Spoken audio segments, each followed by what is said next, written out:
28 फरवरी 2026 को ईरान के Islamic leader Ayatollah Ali Hosseini Khamenei की मौत हो जाती है।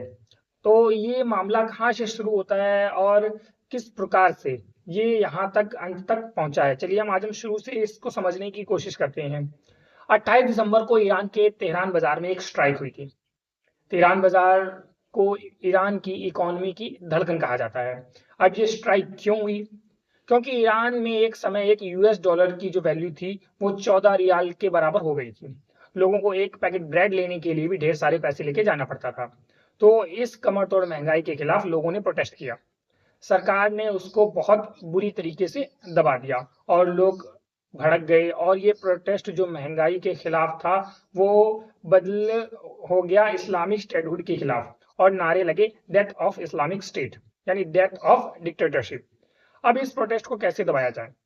31 दिसंबर को ईरान ने अपनी 31 में से 21 स्टेट्स को शट डाउन कर दिया। रीजन बताया कि बहुत ठंड है। अब ये फॉल्स डाउन बैकफेयर कर गया था। पब्लिक को छुट्टी मिली। वो नेशनहुड के तहत प्रोटेस्ट करने लगे और ये प्रोटेस्ट पहुंच गया उनके कॉम सिटी में।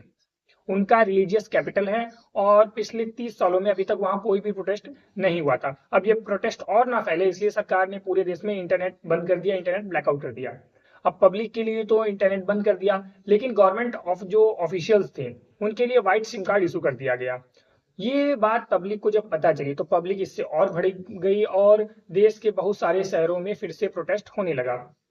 अब यहाँ एंट्री होती है डोनाल्ड ट्रम्प भाई साहब की।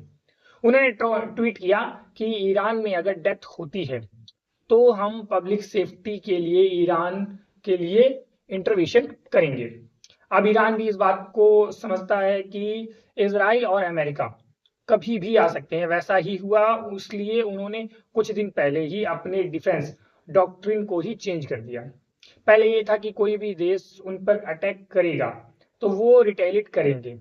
उन्होंने उसको चेंज कर दिया कि अब इस बात का एहसास भी होता है कि कोई इन पे अटैक करने वाला है तो सबसे पहले ईरान अटैक करेगा। अब देखो इजराइल और अमेरिका तो ईरान में आ चुके हैं क्योंकि अमेरिका को किसी देश में घुसने का सबसे अच्छा कारण है पब्लिक अनरेस्ट, जो ईरान में उनको इस्लामिक रेवोल्यूशन के बाद पहली बार मिल रहा है और दोबारा मिले या ना मिले।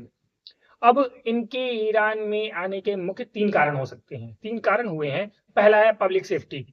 नहीं, ईरान में न्यूक्लियर कोड्स को प्रोटेक्ट करने के लिए जो हमास और हिजबुल्लाह के हाथों में पड़ जाएंगे। दूसरा है मिडल ईस्ट में जो भी इजराइल के चारों तरफ रिंग और फायर बनी हुई है उसको खत्म करना है। और तीसरा स्टेट ऑफ हार्मुज पे कब्जा करना है जहां 20% ग्लोबल ट्रेड होता है।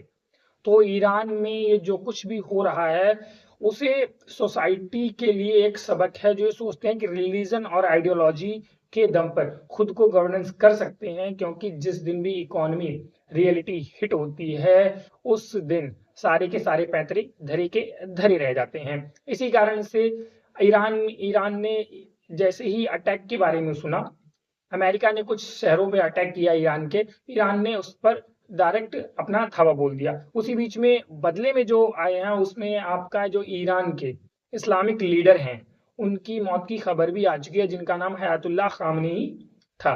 वो उनके गुजरने से पूरे दुनिया में प्रोटेस्ट चालू हो चुके हैं, यहाँ तक कि ये प्रोटेस्ट आपका लखनऊ, भारत के जम्मू कश्मीर तक भी फैल चुका है। क्या अब ये तीसरे विश्व युद्ध की तरफ इशारा है? क्या यह युद्ध कहाँ जाके रुकेगा और कहाँ थमेगा? और ईरान का कहना है कि जब तक अमेरिका और इजराइल अपना माफी नहीं मांगेंगे, सर नहीं झुकाएंगे, तब तक ये युद्ध जारी रहेगा। आप लोगों की क्या राय है तो कमेंट बॉक्स में जरूर लिख के बताएं और चैनल को सब्सक्राइब जरूर करें।